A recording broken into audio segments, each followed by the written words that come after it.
Тем временем в Казахстане за год заметно подорожали строительные материалы. Многие элементы отделки и строительства выросли в цене в среднем на 30%. Гравий, песок, глина, каолин стали дороже на 10%. Какое это влияние оказало на рынок недвижимости, расскажет наш корреспондент Еламан Райымбеков. 30% удорожание строительных материалов здорово опустошает кошельки казахстанцев. Год назад, если на капитальный ремонт, к примеру, двухкомнатной квартиры, тратили в среднем 5 миллионов тенге, то сейчас нужно минимум 6,5 миллионов. А для строителей жилых комплексов расходы увеличились на сотни миллионов тенге. Нужны новые программы государственной поддержки. Потому что строительная отрасль – это локомотив экономики.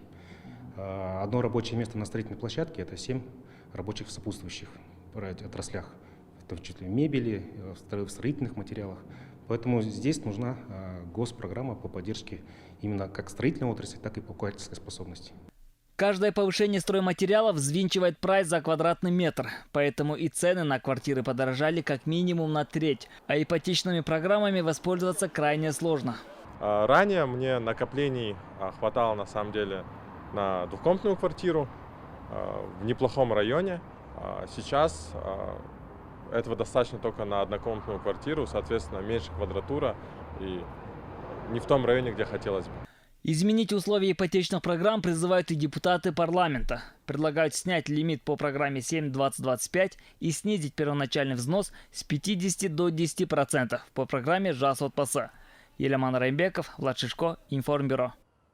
Смотрите Информбюро на YouTube. Прямые эфиры, репортажи с места событий, аналитика, журналистские расследования. Все то, что важно и нужно знать. Подписывайтесь, ставьте лайки, оставляйте комментарии и непременно жмите на колокольчик. Информбюро, когда нужна честная информация.